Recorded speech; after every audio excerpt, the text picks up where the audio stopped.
Olá a todos, meu nome é Gabriel Gomes, sou discente do curso de Engenharia Elétrica na Universidade Federal do Amapá e hoje venho aqui lhes apresentar os resultados da minha pesquisa de iniciação científica. Este trabalho contou com a orientação do professor doutor André Ferreira e também com a colaboração da discente Ana Moraes, sendo intitulado Desenvolvimento de um inversor para batedeiras de açaí acionadas por energia solar. Mas antes de tudo, devemos conhecer um pouco acerca das motivações do trabalho. Para isto, é necessário entender alguns conceitos básicos. A energia solar, por exemplo, mostrou-se nos últimos anos um tema de pesquisa altamente relevante, principalmente no que diz respeito às suas aplicações, as quais vão muito além das convencionalmente conhecidas, como a de gerar energia em sistemas on-grid ou off-grid, existindo também uma gama de aplicações específicas, como o bombeamento solar e os sistemas de batedeiras de açaí solar. As batedeiras de açaí acionadas por energia solar já mostraram-se uma alternativa muito vantajosa, conforme estudos, como o realizado por Feijão em 2021.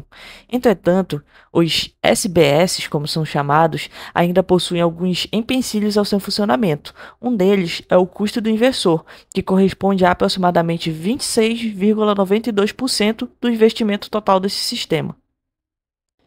E isso acontece devido ao fato de que hoje as aplicações deste tipo utilizam de inversores voltados para aplicações gerais, os quais possuem recursos não necessários e exigem de adaptações para que possam operar nesta aplicação, o que resulta em um custo maior para o projeto final. Tendo em vista reduzir o custo para a implementação de tais batedeiras, uma etapa crucial é a redução de despesas na aquisição do inversor. Assim, o desenvolvimento dos dispositivos de baixo custo é uma alternativa viável a se pesquisar, tendo em vista a possível redução do custo final.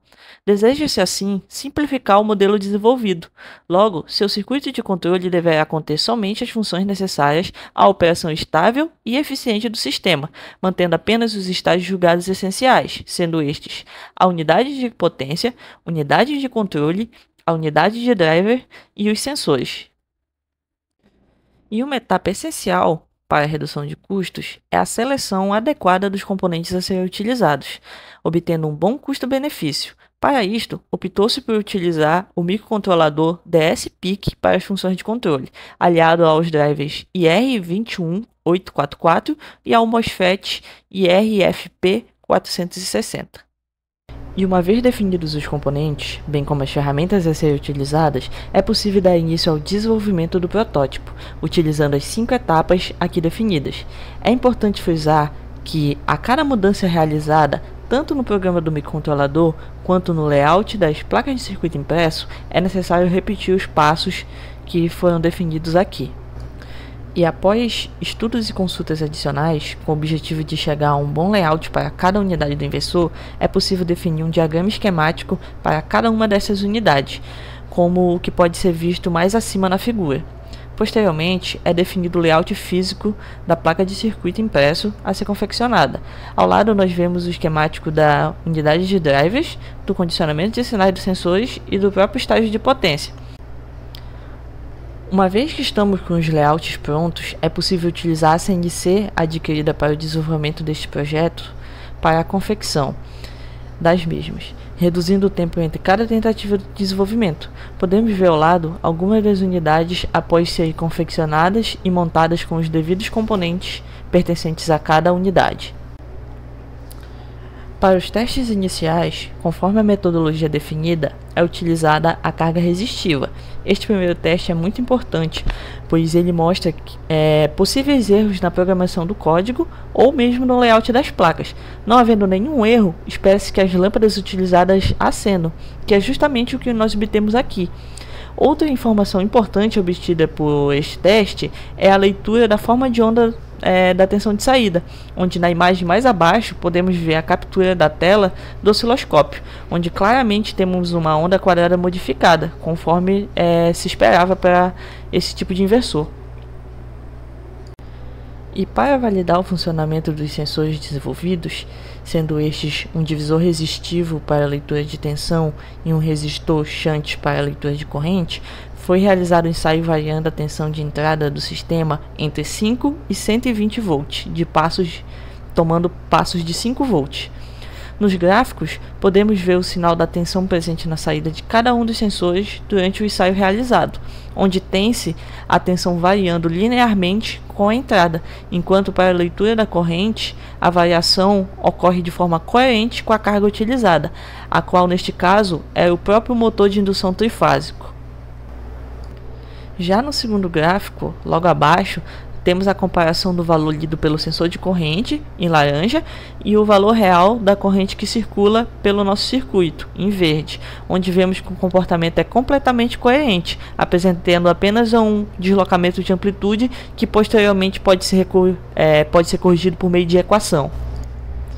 E por fim, é possível, utilizando um dos protótipos desenvolvidos, uma vez que foram desenvolvidos alguns protótipos diferentes com pequenas variações à medida do processo de criação, é possível que testemos um deles utilizando, ou na verdade foram testados vários deles, utilizando o motor de indução trifásico.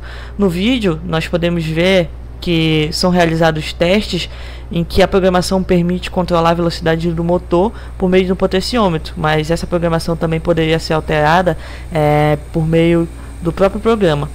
No fundo da gravação também nós conseguimos ver na tela do osciloscópio como se comportam as ondas no inversor, e também é possível ver como elas variam conforme a velocidade do motor varia. Durante as etapas apresentadas, as quais constituem o processo de desenvolvimento de um produto de inovação tecnológica, demonstra-se um pouco das dificuldades que nós temos aí ao longo do desenvolvimento, tendo em vista que esse desenvolvimento ele exige que várias atividades sejam exercidas em paralelo. Outra dificuldade também é a de se obter os componentes necessários de forma rápida aqui na nossa localidade, sendo que, por conta disso, é necessário formar pequenos estoques de reposição, para caso hajam pequenas queimas, o projeto ele não fique parado. E, todavia, com os avanços e resultados obtidos no trabalho, o mesmo encontra-se em ponto de ser testado, tomando como entrada de tensão os módulos fotovoltaicos e tendo como uma carga a própria batedeira de açaí, sendo que já está em andamento o desenvolvimento de um protótipo definitivo, o qual vai contar com o acomodamento de uma carcaça mesmo, uma carcaça definitiva, e também vislumbra-se até mesmo testes finais e já um possível uso do produto ou do protótipo como um produto final.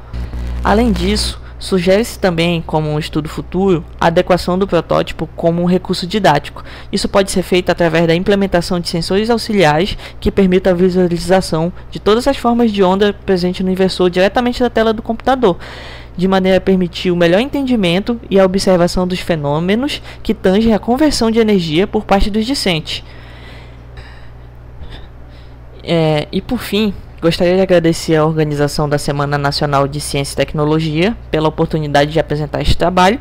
Agradeço também à Fundação de Amparo à Pesquisa no Amapá, a qual concedeu a bolsa de pesquisa na qual eu desenvolvi este trabalho. Agradeço a todos pela atenção também. Muito obrigado.